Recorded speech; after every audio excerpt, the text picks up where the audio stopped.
Yang ke-39, Allah Subhanahu wa taala akan menutup, iaitu tidak akan mendedahkan orang-orang yang tidak diterima amalannya dari kalangan umat Muhammad sallallahu alaihi wasallam berbanding umat yang terdahulu. Apabila mereka melakukan satu amalan, korban contohnya, untuk mendekatkan diri kepada Allah Subhanahu wa taala, api akan turun untuk memakan korban yang diterima. Manakala yang tidak diterima akan tergolek di situ saja. Berat kita ni. Maka jadilah peristiwa itu satu pendedahan kepada orang ramai. Ini bertepatan dengan firman Allah Taala, "Wa ma arsalnaka illa rahmatal alamin."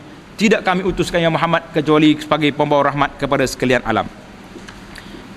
Jadi dalam tengok nombor 44 di bawah nota kaki itu. Hal ini lebih baik untuk menutup keaiban orang yang tidak diterima amalannya. Kita hanya perlu berdoa agar amalan kita diterima oleh Allah Subhanahu wa taala. Contoh peristiwa ini berlaku dalam kisah korban Habil dan Qabil. Bila Habil dan Qabil korban, yang Allah Taala terima, api tu ambil. Yang tak terima, tergolek kat situ. Jadi ini terjadilah suatu pendedahan yang boleh mengaibkan. Tuan-tuan boleh bayangkan hari ini, kalau kita derma, ikhlas, masuk dalam tong, tak apa, sesat. Kita masuk dalam tabung tadi tak ikhlas, keluar daripada masjid ni ada duit RM50 tersakut kat pintu. Dia klik sekali dengan nama kita, Muhammad bin Abdullah, apa nama lah, Dogo bin apa ni, ambil balik duit kamu ni sebab kamu beri derma tak ikhlas. Malu tak malu kita? Malu, aib kita. Tapi Tuhan tutup. Buatlah cara mana pun, semayalah tak khusyuk cara mana pun, tidak ada, tak keluar, tidak didedahkan bahawa semaya orang ni tak diterima oleh Allah Subhanahu Wa Taala. Cuma tugas kitanya berdoa supaya Allah Taala kabulkan semua amalan yang kita lakukan itu.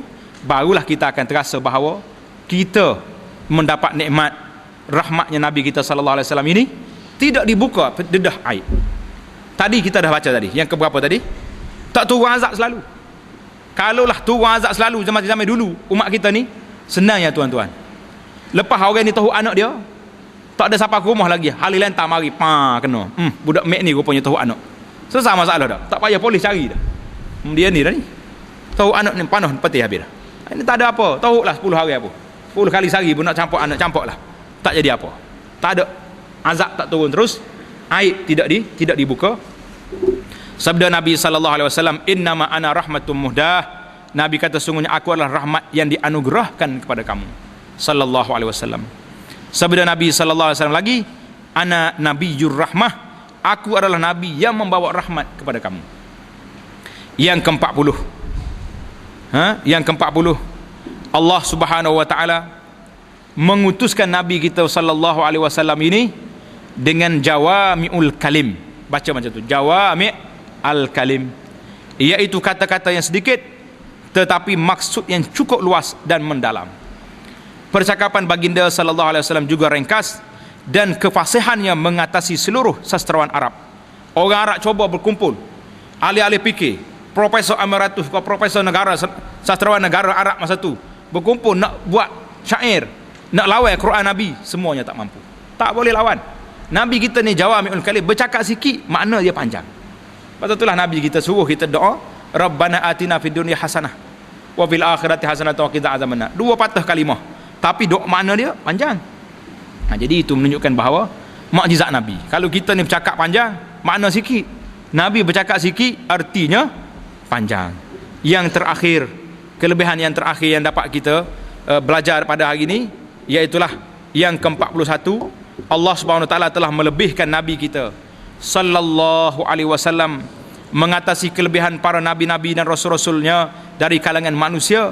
Begitu juga hak manusia kita tahu dah, tambah lagi, begitu juga kelebihannya baginda sallallahu alaihi wasallam mengatasi segala para rasulnya yang terpilih dari kalangan penduduk langit dan para malaikat-malaikatnya mulia.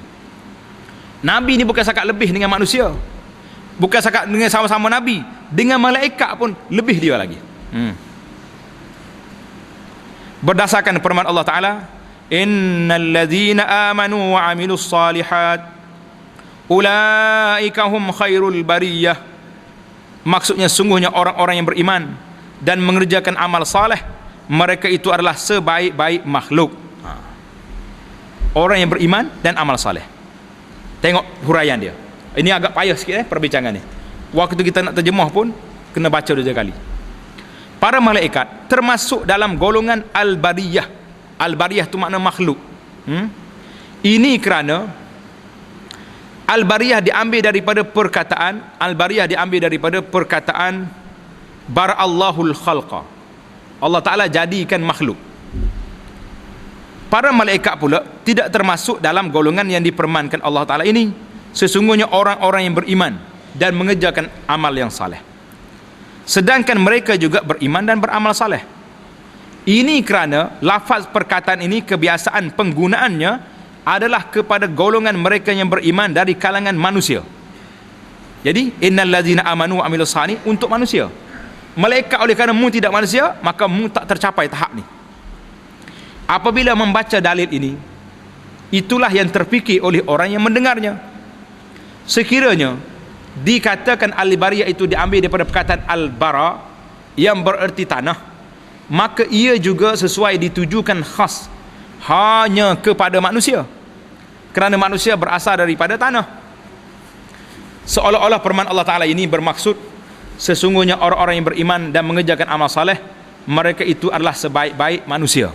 Jadi tak masuklah malaikat. Maka jawapannya boleh didapati pada 2 sudut. Payah sikit ni ya. Yang pertama, imam-imam lughah al-lughawiyun telah mengira perkataan al-bariyah ini adalah satu perkataan yang tidak disebut huruf hamzahnya, al-bara, dengan menyebut oleh orang Arab. Itu yang pertama. Yang kedua, Imam Nafi', seorang pakar lughah, telah membaca dengan menyebut hamzahnya al-bari'ah. Yang tulis Rumi pun kena baca kok Arab tu. Inilah yang jelasnya. Kedua-dua qiraat ini adalah kalamullah Subhanahu wa ta'ala. Sekiranya salah satu qiraat ini telah melebihkan orang yang beriman itu di atas seluruh manusia yang lain, maka qiraat yang satu lagi melebihkannya ke atas seluruh makhluk. Setelah sabit bahawa manusia yang terbaik itu lebih afdal daripada malaikat. Jadi kesimpulan di sini, Izzuddin Abdul Salam buat kesimpulan bahawa manusia yang paling baik itu lebih afdal daripada malaikat. Maka para anbiya salawatullahi alaihim pula lebih afdal daripada manusia biasa yang beriman dan beramal saleh, berdasarkan kepada firman Allah Subhanahu wa taala selepas menyebut sekumpulan para anbiya, wa kullan faddalna 'alal alamin, semua mereka itu kami lebihkan derajat mereka di atas sekalian alam. Surah Al-An'am ayat 86. Maka ayat ini menunjukkan bahawa semua para anbiya itu lebih afdal daripada manusia biasa dan para malaikat. Ini kerana al-alamin itu termasuk juga para malaikat. Sama ada kalimah itu diambil daripada perkataan al-alam atau al-alamah.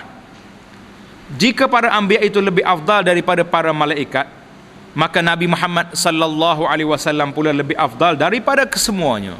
Nak simpulnya, manusia ni lebih afdal daripada hak lain-lain lagi tu.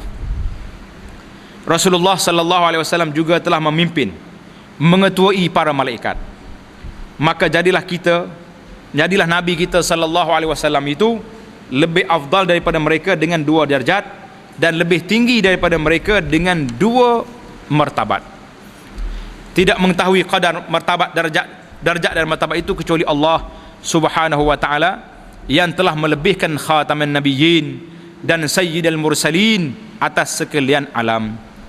Inilah kata Syekh, satu cebis dari dan beberapa petunjuk yang mencukupi bagi seorang aqil, seorang yang berakal, yang cerdik untuk memikirkan dan memahami kesemua mukjizat itu atau sebahagian daripadanya.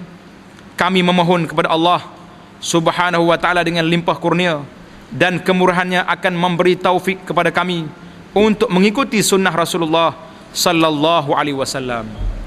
Syekh kita berdoa, setelah kita tahu kedudukan Nabi yang begini besar, maka kita sama-sama berdoa semoga Allah Ta'ala beri kepada kita taufik hidayah dapat mengikut sunnah Nabi kita Muhammad sallallahu alaihi wasallam, jalannya, petunjuk Nabi yang bawa dan kesemua akhlaknya yang zahir dan batin, juga agar Allah menjadikan kami daripada golongan pengikut dan pembantunya.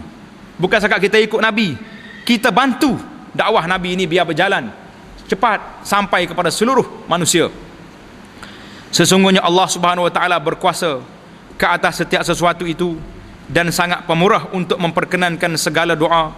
La haula wala quwwata illa billahil aliyil azim. Allahumma salli ala sayyidina Muhammad wa ala alihi wa sahbihi wa sallim tasliman katsiran daiman abada. Akhir bidayatul sul fi tafdilir rasul walhamdulillahi rabbil alamin.